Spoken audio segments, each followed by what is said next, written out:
welcome to Thinking Green. As you all know, November 2nd is Election Day. It is exactly 4 weeks from tonight. So we are continuing our series of interviews with candidates because, you know, it's really important to vote in municipal elections. And unlike in statewide or federal elections, we can really get to know the people we're voting for, and that makes such a difference in what kind of government we have. So my guest tonight is Kris Wraight, and Kris is running for City Council on line D, the Green Party line. So welcome, Kris. Thanks, Rona. Thanks for having me. And yeah, you were on once before, not just as a candidate, talking about restorative justice. So this will be a little different, but it'll be fun. Okay. So I guess I usually start out just asking like a little bit about your background and what you feel like you bring to the race and what motivated you to take this step. Yeah. Good evening, everyone. So a little background. I grew up in Southern Oregon, born and raised by my two parents, my mom and dad, and my older brother. And through both of my parents were teachers, public school teachers. My mom was a special education teacher, and my dad was a high school band teacher. And so grew a love of education and teaching through them. But also they love to travel, and so they encouraged me to, you know, spread my wings when I went to college. And I ended up in Massachusetts at Smith College, where I fell in love, and ended up in New London from here. So I always say I came to New London for love, and I fell in love with New London as a result. Well, we're glad you're here, and the Oregon-Connecticut connection is very interesting. There are a lot of Oregonians here. Yeah. Yeah, so that's what brought me here. And then I guess you asked, you know, what inspired me to run. Right. Well, I've been in New London since about 2005, 2006. And I would say really started laying my roots in 2007. And I love New London people. I love the community itself. And I've been paying attention to the politics for quite a while now. And I have some real frustrations with the decisions, who decisions are made on behalf of, by leaders. And I oftentimes think the residents of New London sometimes get forgotten about, and in place of needs of residents, decisions are made about folks outside of New London. How do we get folks to move to New London? How do we get folks to be tourists in New London? And I really am running to keep the focus on New London residents and what are their needs right now. And I'm thinking to get the focus back to New London residents. I moved here to the area in the late 1970s and to New London in the 90s. And so I didn't see New London before urban renewal, but it seemed like the whole concept of urban renewal was to help people go through New London. You know, it was accessible to New York, accessible to Boston. We needed a big, wide, fast bridge. We needed, you know, but it kind of destroyed the heart of the city. So I think we're still kind of rebounding from that. So in terms of focusing on our residents, you have been a controversial figure at times, talking about the idea of safety in our city, because I know that safety is important to you, but I think many people assume it's not because you look at it differently from, you know, that outsider point of view. So yeah, let's talk a little about that. I think when we get right down to it, so many of our needs, no matter our, you know, race or religion or who we love or, you know, how we were raised, I think so many of us actually want the same things. And when it comes to safety, I think there has been an over-reliance on municipalities to think that the only people who can provide safety are the police. And in fact, I think safety means a lot more than that. And so a big part of my campaign is asking the community to re-envision community safety. What do we mean by that? So, for instance, I think about the elders in our community, and what are the needs that the elders in our community have? What are safety needs elders have? So I think about things like sidewalks being clear of snow and ice in winter, right? Which frequently, they're not always. They really both are in my neighborhood and downtown, what I would consider more like city street sidewalks, right?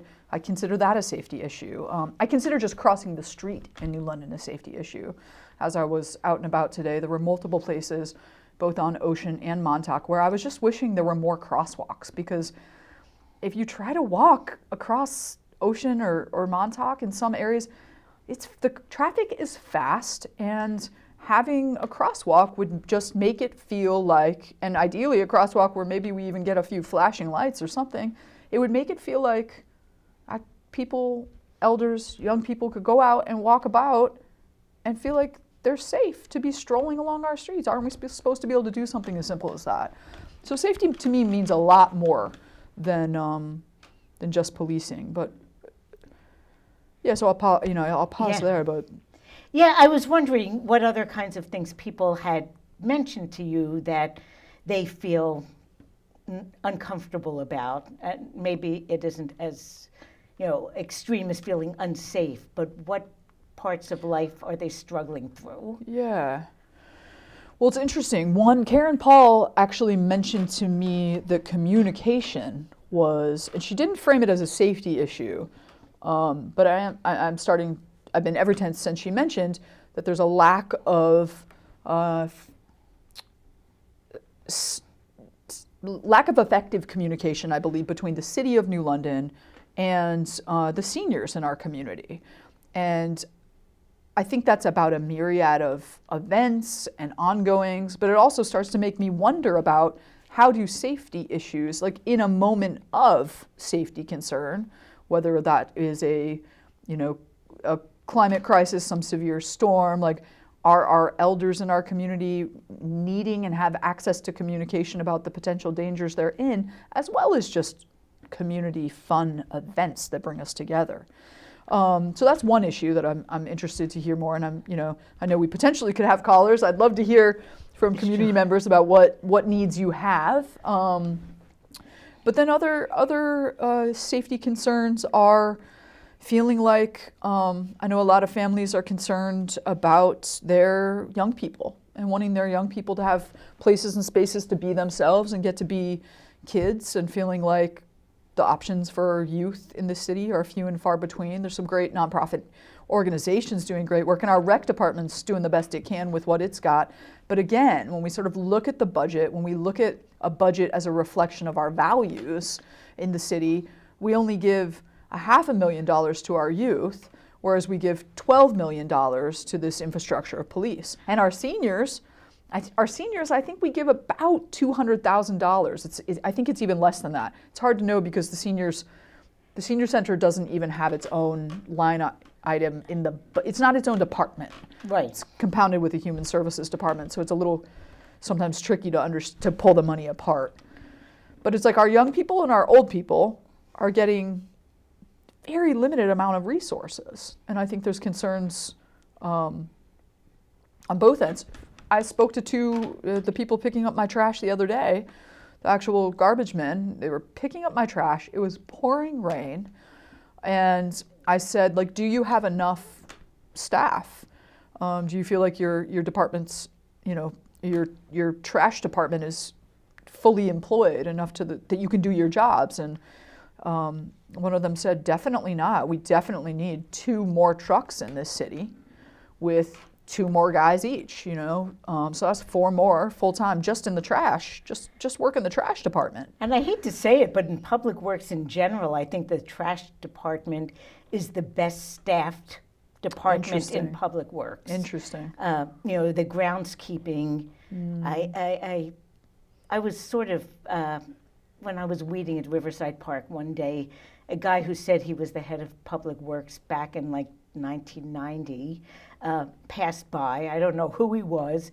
And he said, yeah, we used to have almost 20 people working on grounds, and now there are 4. Wow. Or 5. Right. Can you imagine? So like when we have enough staff to keep our streets clean and our parks clean and our parks, taken care of, those places become safer. So those are all issues of safety, in my opinion. It's a really good point. Yeah, I think there is a lot of misguided action in terms of criminalizing behavior as a means of supposedly keeping people safe. I know about 10 years ago, City Council passed an ordinance that you can't smoke cigarettes in public parks. It's like, I don't think that's a policing priority. I don't smoke, but it's like, you need enough trash receptacles, but it's almost asking for the police to differentially enforce some things as a means of harassing undesirables. Yes.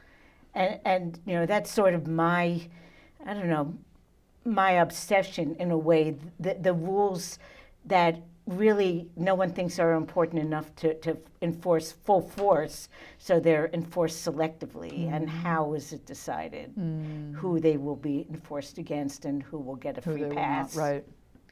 Right. That's a good question.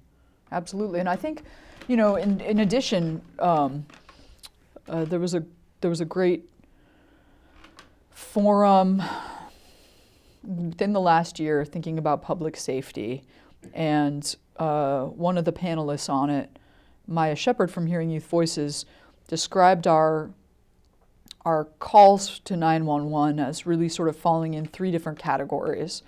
We call about crime, we call because we're in crisis, and we call because we have conflict. And it just really struck me that, 2 out of the 3 of those really aren't what law enforcement do, right? Law enforcement aren't trained. It's not their.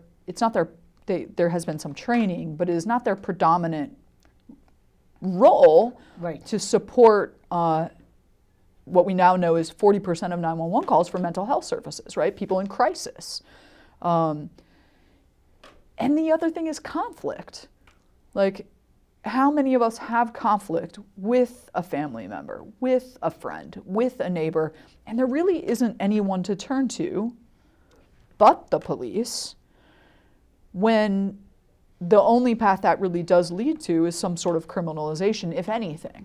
Or it leads to, I certainly know, I've talked to a number of family members and neighbors who've called 911 seeking support with a conflict, but because it was a conflict that didn't escalate to what was considered a crime, the police had nothing to offer.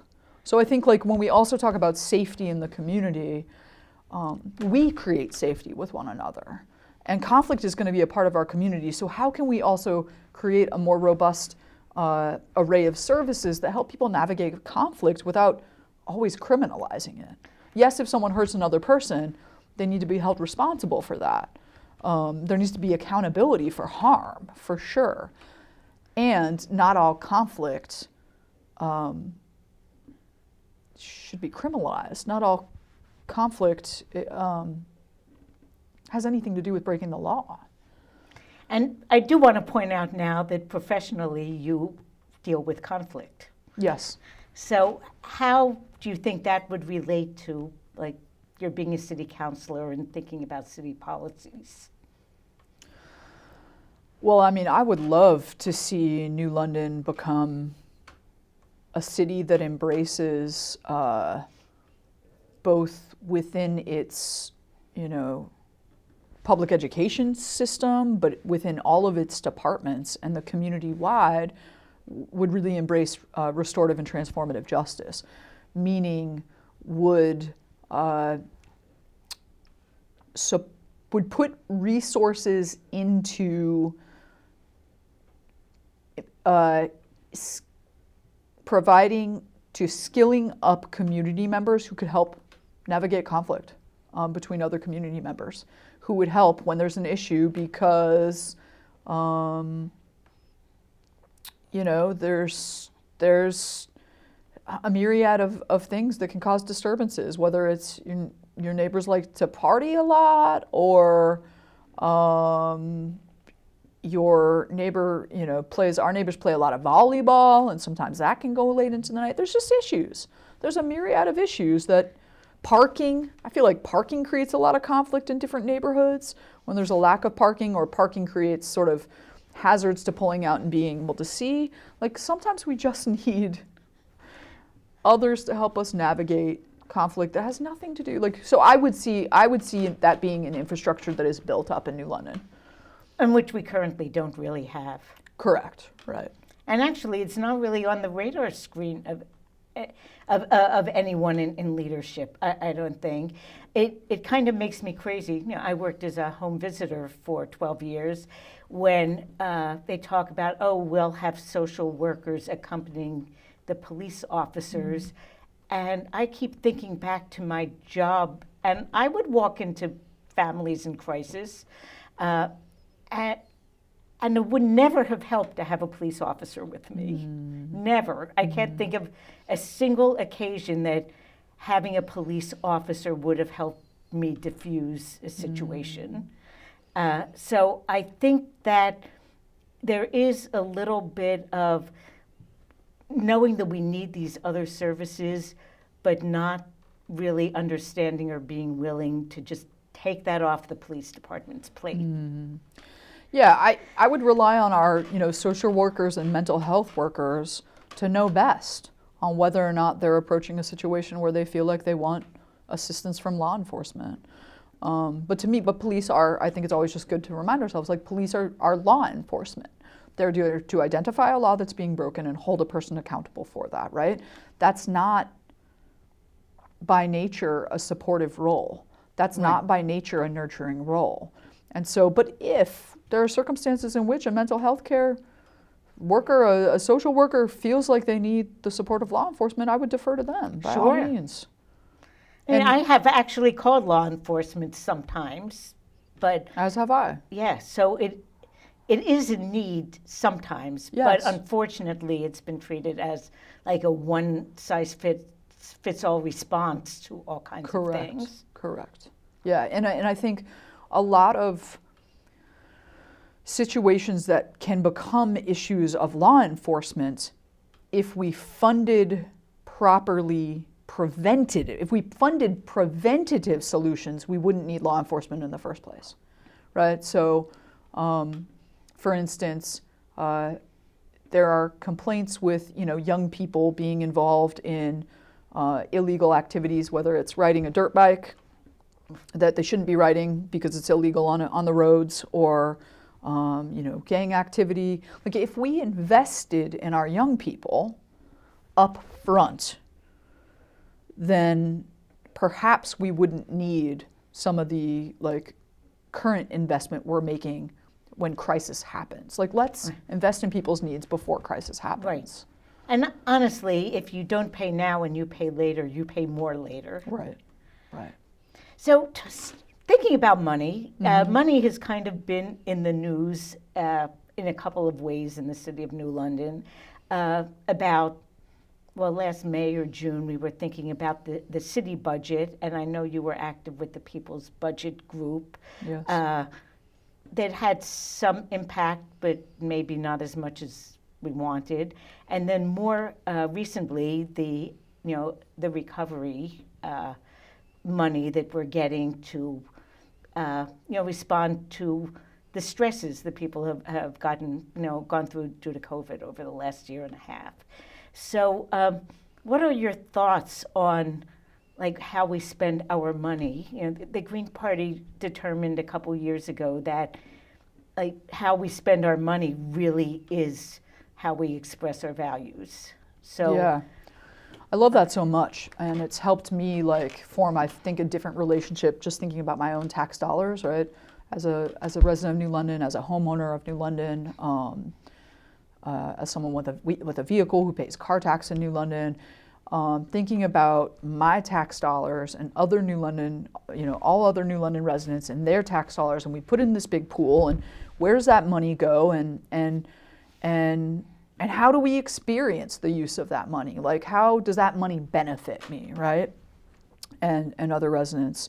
So I think thinking of a budget as representing our values is really useful to me. And I want a budget that says to the people of New London, we love you and we care about you. I want a budget that says to the young people of New London, you matter. I want a budget that says to the elders in our community, like, we have not forgotten you. You still matter. I want a budget that says Black members of the community, Latino communities of the Latino members of the community, like, who suffer and face racism at disparate amounts compared to white community members, like, we are investing in you. I mean, you were talking about the urban renewal that happened and the ways in which, particularly, I believe a lot of Black neighborhoods were really devastated, were really like eminent domain, right? And so, like, New London itself has years of hurt to make up for, in my opinion, to Black and Indigenous and Brown residents. And so how does our budget, yes, it needs to make up for grand harms of the past, but how does it right now begin to make things a little bit right? And that ARPA money, or the ARPA money, the American Rescue Plan Act, is that what it stands for again? Right. That money is a critical way to be making a difference now in New Londoners' lives, and particularly I'd like to see it make an impact in New Londoners' lives who are suffering the most. And that's not what I'm seeing happen. I was on the public hearing last night. Yeah, I missed it. So what was the general tone of it? A general wide sweeping sentiment of a number of people, some I know, some I didn't, is that the process being used by city council and the mayor there is no process. There is no clear process. Some people and organizations and individuals have applied for funds. And I asked one of them today, like, how did you find out about applying? How did you find out you could? And he said, oh, I just read an article that didn't mention anything about applying, but then based on the article, I knew there was money out there, so I just started calling around and I just started making contact. And so he went out of his way to inquire if he could apply and was told he could. There's also been a deadline that's passed for applying for the money, but now supposedly the deadline's changed and you can apply again. The process has changed, continues to change, is very inconsistent. So there's a lot of concern about, like, how is this money going to be actually disseminated equitably if there isn't a consistent process. One call I heard, one person on Karen Paul last night made a demand that 10% of the ARPA money go to seniors in the community. And I stand by that.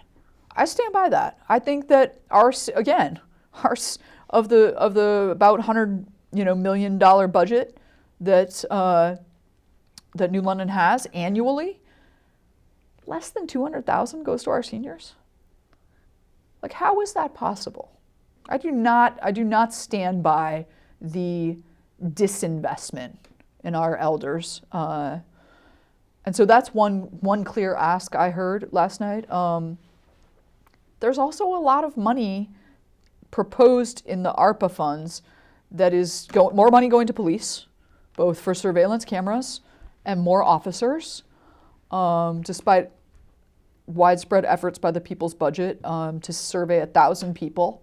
And about 1,000 residents in New London said that their most highest needs were services for their young people, both education and just youth, teen, child services, affordable housing, good paying jobs, and access to more affordable health care. Like those, so like when we think about safety, oftentimes it applies to like our young people, our abilities to support our families and have affordable homes. Like it's very basic needs, and our budget could support a lot of individuals' basic needs. And what our regular budget struggles to support, it seems like the natural place to spend these ARPA funds that are specifically intended to reduce the negative impacts that struggling people have had over the past year. Right, as a result of the pandemic. Yeah. Right. And yet, I don't see direct relationships between some of the investment. I'm not sure how $300,000 for surveillance cameras relates to the disproportionate impact the pandemic has had on our community.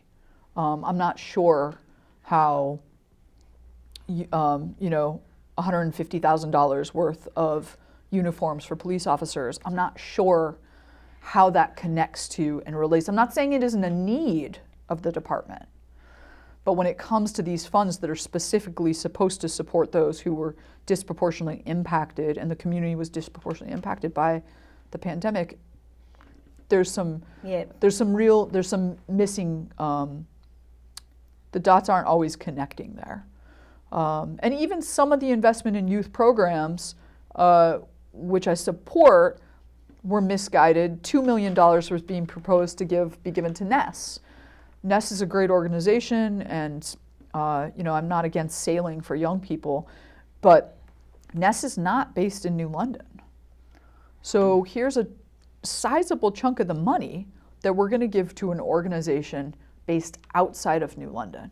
Like I have real issues with that. I have issues with the amount of money New London spends that I think doesn't operate under basic business sense. Like our return on investment when we give money to organizations and individuals who live outside of New London, I'm pretty sure that's not a good return on investment. Yeah, and I really like looking at things in terms of return on investment, because that's what matters more than the number of dollar signs you're putting out there. The analogy is, you have to repair the roof of your house because it's leaking. You know what? It's going to be worth it. Mm-hmm. Whatever you have to spend is going to be worth it, because you'll have to spend so much more down the road if you get water damage. Mm-hmm. So too often I think we focus on exactly what the dollars are and not enough of, so what do we expect to get back from this investment? Right. We don't see spending. Right. Our spending all as investments in the future. Right.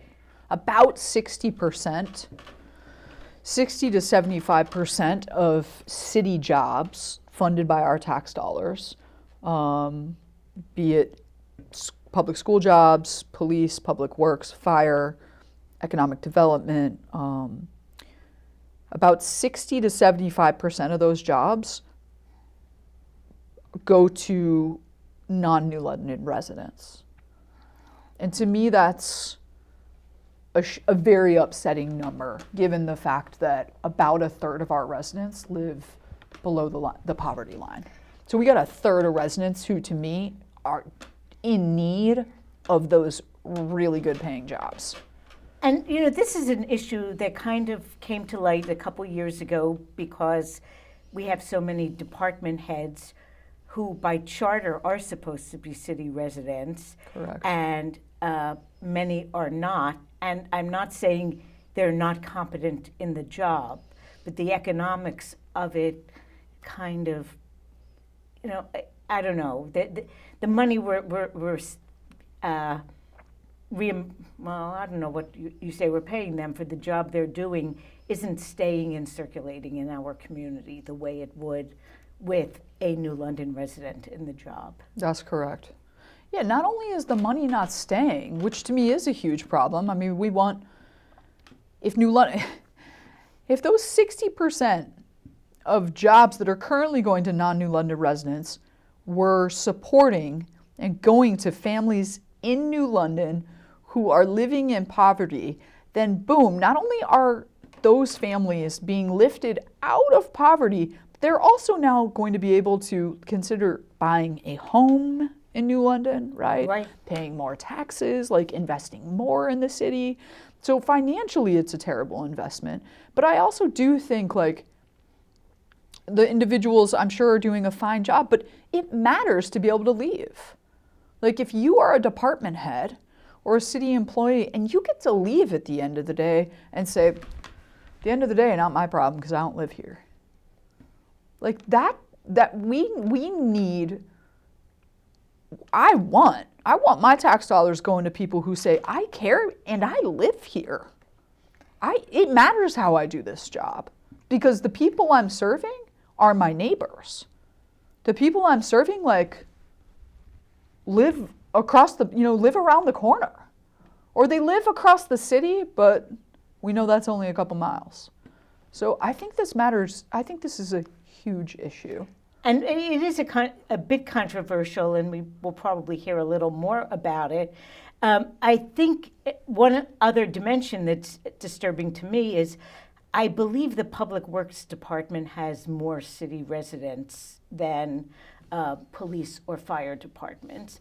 And to me, I feel as though when our first responders are people who aren't part of the community, that really fosters an atmosphere of, I don't know, almost colonialism. It's like, oh, the people who live here can't take care of themselves, so they have to get, white guys who live in the suburbs to keep the order. And I think it erodes, the sense of New Londoners being able to take care of ourselves, and it also could potentially lead to abuse, by the employees who can come home and who might be getting paid by the city of New London, but a lot of them do act like they don't love the city. Absolutely. There's a very us versus them mentality in a lot of cases. And why wouldn't we want to be fostering and building our young people up to take charge of the city in just a few short years, right? When they come of age. Why don't we want to be feeding them into my neighbor, just the son of my neighbor around the corner on Squire wants to be a firefighter. What are the avenues for him to do that in the city he lives? Does he have any advantages as a New London resident when it gets to the point where he can, apply and go through? Are there any advantages for him as a New London resident in comparison to others outside who are non-residents when they apply? How do we support our young people to take over the community and lead the community? We should want that. I think I want that. Yeah, I want that. In fact, I'm really enjoying this campaign because among all the parties, most of the people running for office are like my kids' age or younger. And it's like, wow, it's really kind of good to see the power shifting to people who are here for the long haul, who can think 50 years down the road and feel like, they'll be here to see the consequences, the results of their actions. Yes. I see New Londoners take care of each other daily. What I don't see is the city of New London take care of New Londoners very well. And I want New London to be a place where others outside of New London look at New London and say wow, they take care of their people there. That is a community that cares. That city cares about its residents. And we can make that here. We can do that. That's possible. Now, I'd written a note earlier when you were talking about the surveys that the city had put out related to the ARPA funds. And, this afternoon I talked to Keith Kimball about the schools. And it seems as though we really haven't gotten the knack of effective community engagement in this city. And I don't think New London is alone. I think a lot of cities and towns don't really know how to get information from the residents as to what their needs are. But, how should we go about finding out where people are struggling and what the needs are. I think it comes back to what we were saying a few minutes ago. I think that the disconnect wouldn't be so great if there wasn't a disconnection between those who live here and those who work here. I think like that automatically would start to weed away some of the like community engagement issues at a certain level, because there would just be less of a divide. That said, I think, I guess I was zeroing in on schools for a second, because I have done a tremendous amount of my work around conflicts in school settings. It's with students specifically, teaching them social emotional skills, but then also supporting teachers and staff at schools to develop stronger practices in building relationships with students. So like, how do we hold folks accountable and be supportive at the same time? And I was thinking about the ways in which I think in New London is one of these districts where school systems have harmed families for generations, and then expect, enthusiasm and cooperation from the adults at home when there's just been generations of the school system treating families like they didn't matter.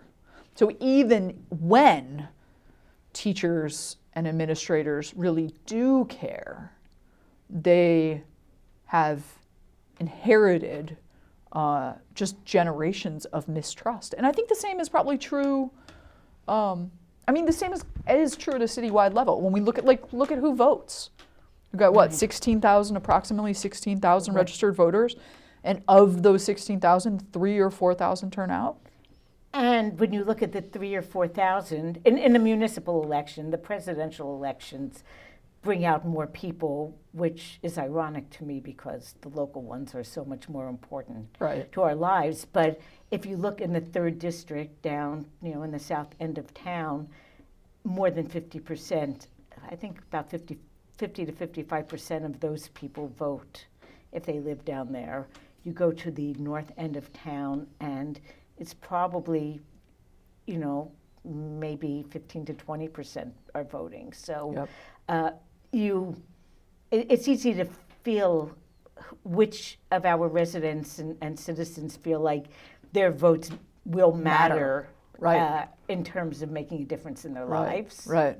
Yeah, I think it speaks to a broken trust and broken democracy that much, and speaks to I just feel perplexed by, and perhaps they're not satisfied, but is the Democratic Party satisfied with that level of turnout? And even if, hopefully I win in November, but even if I only win with, the 1,500 votes it takes to win, I'm not going to be satisfied with that level of participation. I want every registered voter to vote. I want them to know that their voice matters. I want them to know that their needs matter. And so we got a lot of work to do. It makes perfect sense that a lot of people are discouraged about and don't want to engage with city officials, don't want to engage with the school. When has it ever made a difference? And in fact, it felt like that a little bit last night on the public hearing. Person after person after person, I don't know, 20, 25 people probably spoke in the public hearing.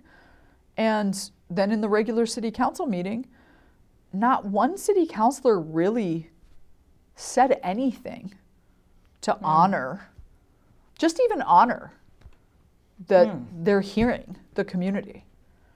And when the mayor spoke, the mayor simply said, your critiques are wrong. The process has been organized, the process has been transparent, and we're doing great. So why would someone want to participate in a system where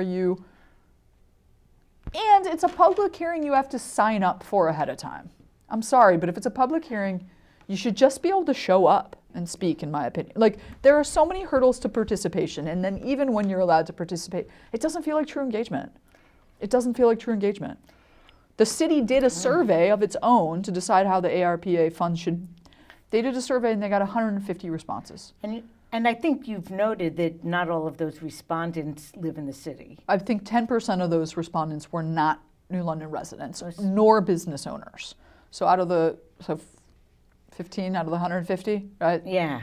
So, but let's even give the whole 150.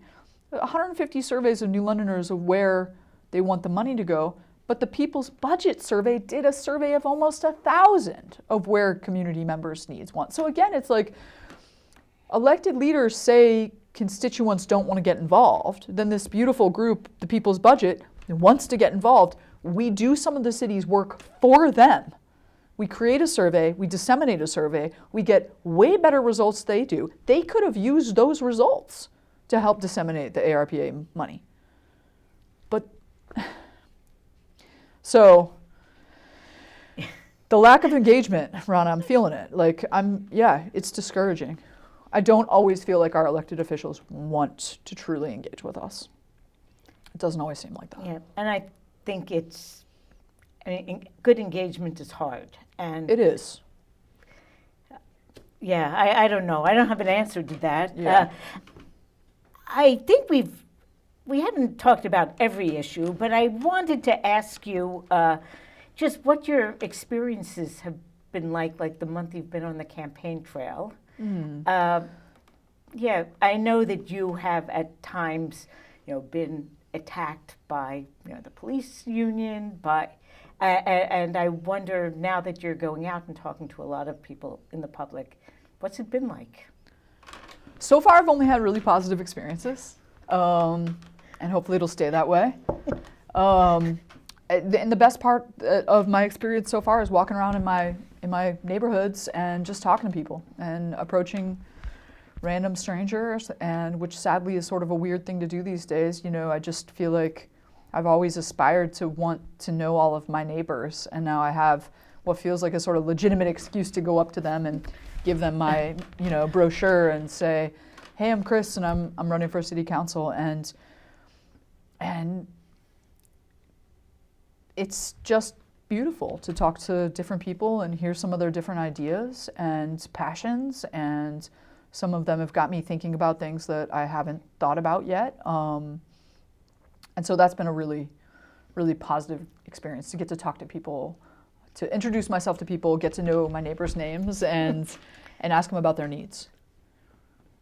That's good to hear. I'm glad it's not me, I must admit. I think we should, I think we have about 10 minutes, and I wanted to talk a little bit about the campaign in general. We have an office. Yes. We had an opening. And 312 State Street. Yes, and we don't have regular hours posted yet, but I really do hope that by next week we will at least be open like during lunch breaks, because it's right downtown, and some weekend hours, maybe an evening or two, because one of our goals with our Green Party offices, there was a march in New London last Saturday. It was really well attended, a women's march to retain abortion rights. Yep. And some friends from the Waterford DTC stopped into the office, and one of them, who doesn't know us that well, said, "This office is better than ours." I said, "Our office is always better than yours." Because, I feel like qualitatively the Green Party is something different from the Democratic Party, and that sort of symbolized it for me, that when they were looking for an office, or are looking for an office, they're looking for a workspace, someplace to pick up signs and clipboards and turfs. And we have been really fortunate that the last 4 municipal cycles, we've had spaces on State Street that are suitable to be community spaces. Yes. And this year, fewer get-togethers than in the past, which is unfortunate, but this year is harder to have things like movie nights or invite other groups to use the space for social gatherings.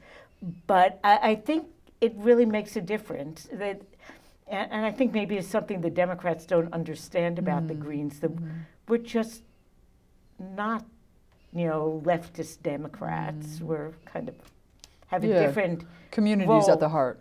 And now you served on the Police Community Relations Committee, Yep. for many, many years, and there are very few, registered Greens in town compared to the Democrats. Maybe, 100 to 1 Democrats to Greens, and yet I would say 50% of the registered Greens either serve on some board or commission or are part of some creative endeavor in New London, whether it be Fresh New London or Fiddleheads or Spark Makerspace or, I don't know, RD86, almost every kind of community gardens, almost every creative endeavor in town has had like Greens involved in it.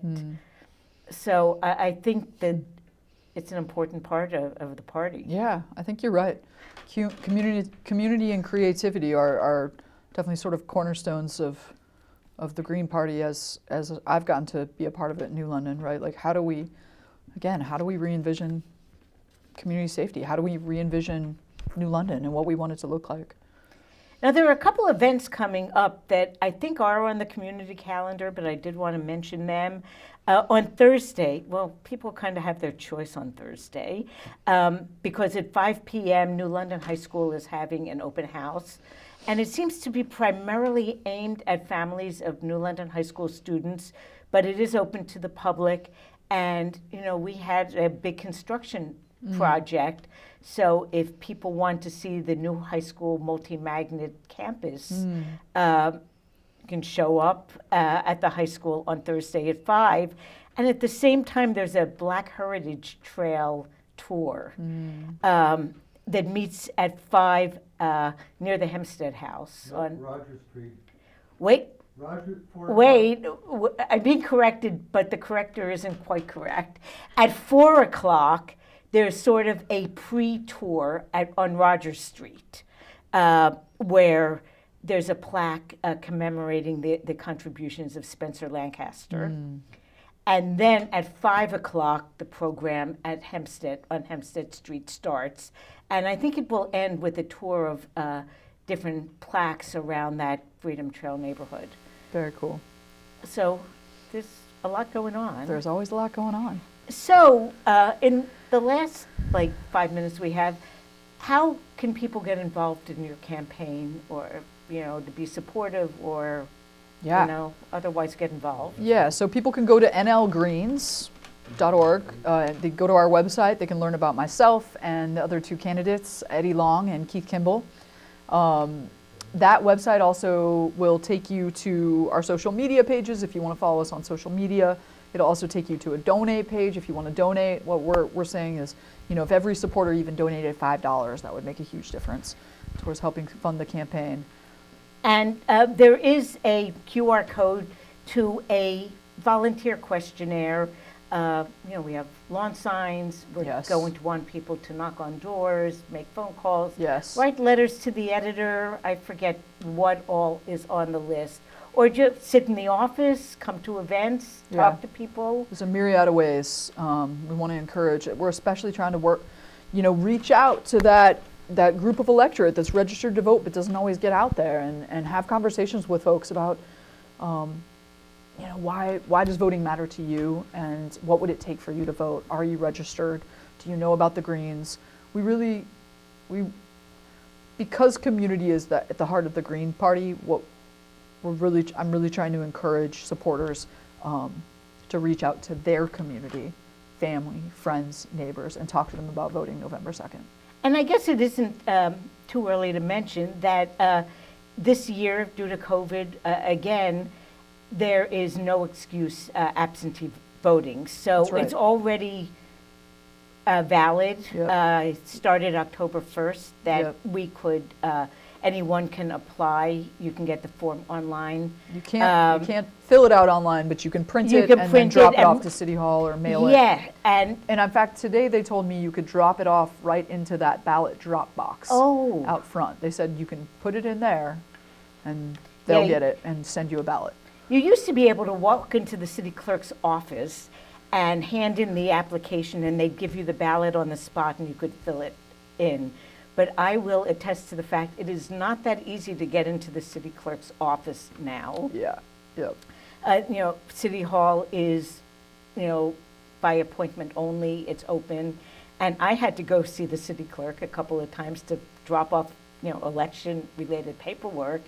And the phone in the entranceway wasn't working, so I couldn't call and tell them I was there, and I had to go around back, and there was a city employee who knew me, who took pity on me and opened the door and let me in. Yeah. So it's a little longer process than it used to be, Yes.